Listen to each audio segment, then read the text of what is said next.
Kamala Harris sat down for an interview with the oh-so-friendly journalists at MSNBC. To be fair, the reporter, Stephanie Ruhle, did call out voters' lack of confidence in Harris's economic plans. Let's watch. Polling shows that most likely voters still think Donald Trump is better to handle the economy. Why do you think that is? Well, here's what I know in terms of the facts. Donald Trump left us with the worst economy since the Great Depression when you look at, for example, the employment numbers. Top economists in our country, from Nobel laureates to people at Moody's and Goldman Sachs, have compared my plan with his and said my plan would grow the economy, his would shrink the economy. Ruhle also asked Harris whether she actually worked at McDonald's. Let's watch. Okay, there's no such thing as a little job. Okay, fair. Because your opponent almost every day seems to be talking about this. So I just want to ask you yes or no. At any point in your life, have you served 2 all-beef patties, special sauce, lettuce, cheese, pickles, onions on a sesame seed bun, working at a McDonald's? Yes or no? That's it. I have. Okay, now the other job. But it was not a small job. Like, I did the fries. I mean, And after the interview, Ruhle called out Harris on her non-answer to the question. Let's watch. But how do you find that line to make sure corporations are paying their fair share, but they're not leaving our country? Well, listen, I work with a lot of CEOs. I have spent a lot of time with CEOs, and I'm going to tell you that the business leaders who are actually part of the engine of America's economy agree that people should pay their fair share. They also agree that when we look at a plan such as mine that is about investing in the middle class, investing in new industries, investing in bringing down costs, invest in entrepreneurs like small businesses, that the overall economy is stronger and everyone benefits. Talk about that answer. I do, but here's what's a little tricky. She doesn't answer the question around if the GOP is controlling the Senate, if she can't raise corporate taxes, where is she going to get the money from, to expand the child tax credit and do all the things she wants to do? And she says, we just have to do it. And that's great, and that's a campaign promise. But the issue is, if it means we're just going to borrow again, then what we're doing is we're just never addressing the deficit. Now take a listen to CNN's political commentator Scott Jennings reacting to Harris's MSNBC interview. Yeah, I'm still confused about which billionaire rich people are good and which are bad. Trump is, I guess, bad.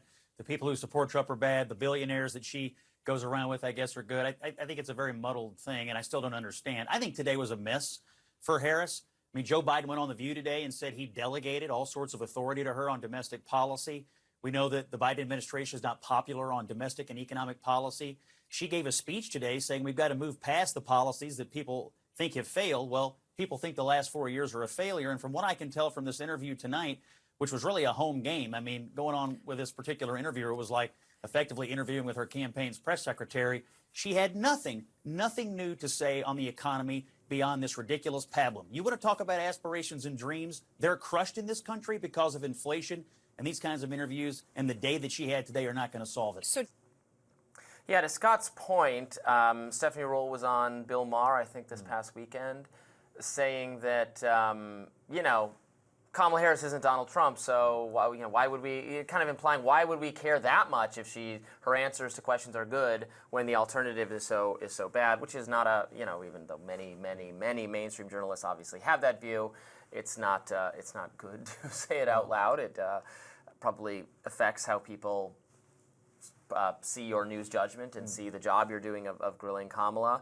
I was happy to see her admit that, yes, Kamala did not really answer the question of how she's going to pay for these plans if you're going to have Republican control of the Senate and you're not going to be able to raise taxes. Also, Scott's point about which billionaires are good and bad was very much on display at the Democratic National Convention when there was a broad condemnation of billionaires, followed by a speech by Bernie Sanders doing that, and then followed by with the governor of Illinois, who is himself a very wealthy individual, and bragged about it and said it was a good thing. So there is some incoherence there. Well, firstly, in brief defense of Stephanie Ruhle, she did at least press to some extent on the economic economics part of the question. What are Harris's plans? I didn't think Harris's answers were particularly fantastic, but at least there was a concentration on that. And I know Stephanie Ruhle's background is in financial journalism. I happened to turn on at the moment of the McDonald's excerpt that we just played and sort of recoiled in horror, cringing at it, because I just thought that was not great. It made me hungry. Well, that's how it affected me. Maybe so. I was just like, oh, I hate these interviews where it's all like buddy type stuff. Wherever they come from, I actually think there's a broader question about how political journalism, particularly in TV, has become so aligned with particular political partisan positions, and so that often deprives the public of politicians having to go on to more adversarial interviews. You can just choose a more friendly venue, which obviously Trump does all the time with Fox News. Kamala Harris did here with MSNBC. On the billionaires question, I don't know. I mean, I think that there is, that the fact that someone is rich doesn't mean that they can't argue for a more redistributive tax system, or that you can't argue that, in fact, there should be a more progressive view of how government revenues are raised and used.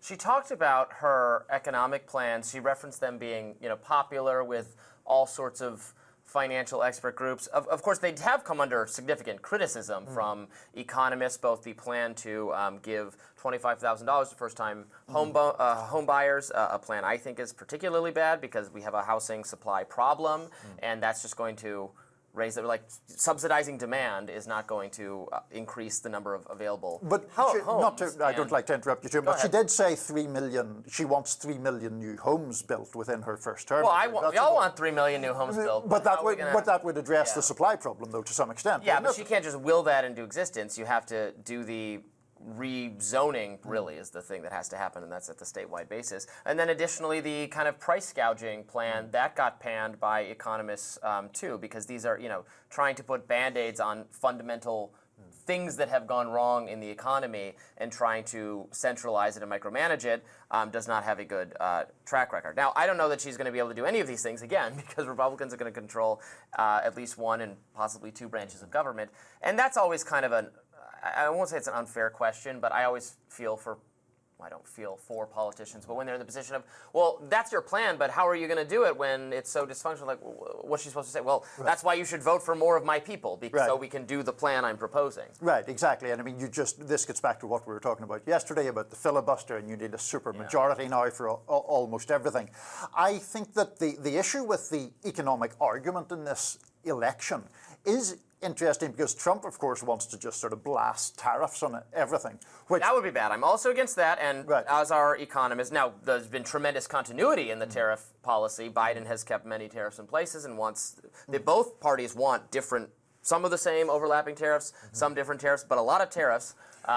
American consumers don't want tariffs because it raises the price of everything. Yes, and also Trump regards them as a panacea for almost everything, including that famously incoherent answer he gave at the New York Economic Club, where he was asked about childcare, and his argument appeared to be, well, we'll have lots of money from tariffs and then it won't matter so much, which I just couldn't make head nor tail off. So there is, I think, a broader issue in this election campaign about politicians buying votes. Now, that criticism is one that I'm sometimes skeptical of, because it is politicians' job to appeal to voters and to help, working people and all of that.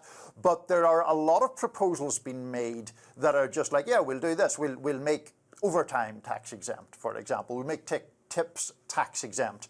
We'll have tariffs. We'll somehow, in Harris's case, eliminate price gouging. Still isn't quite clear to me how she is going to do that.